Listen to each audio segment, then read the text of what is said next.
dal leen a jàmm mbokki internet yi nga xam ne yéen a ngi siifur ginnaaw bi leen nuyoo ziar leen ndaje mi nga xamee ne Ousmane Sonko doon na ko woote ba doon ci sàkku aw këyit ni ko noonu nag la gouverneur bu Dakar aaye woon ko waaye nag moo indi woon ay jafe-jafe lànkal ko ni ko noonu nag lan wàcce woon takk der yi foofu nga xamante ne bi mooy ci béréb ba nga xamee ne foofu la ko doon defee mooy place de la nation ginnaaw bi nga xamante ne bii nag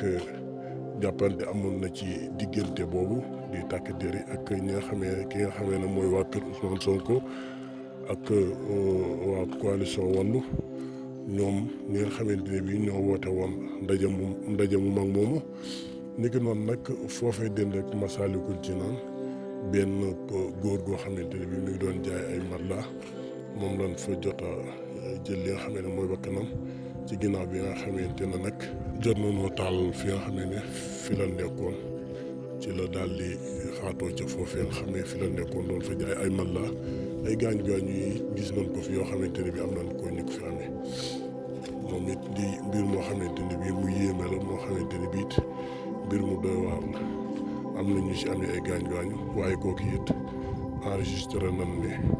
moom it jot naa ñàkk bakkanam moom mi nga xamante ne bii moom moo nekkoon foofu noonu jàkkaarloog Massalikul Jinaan muy génn góor goo xam ne doon na jaay ay matelas foofu noonu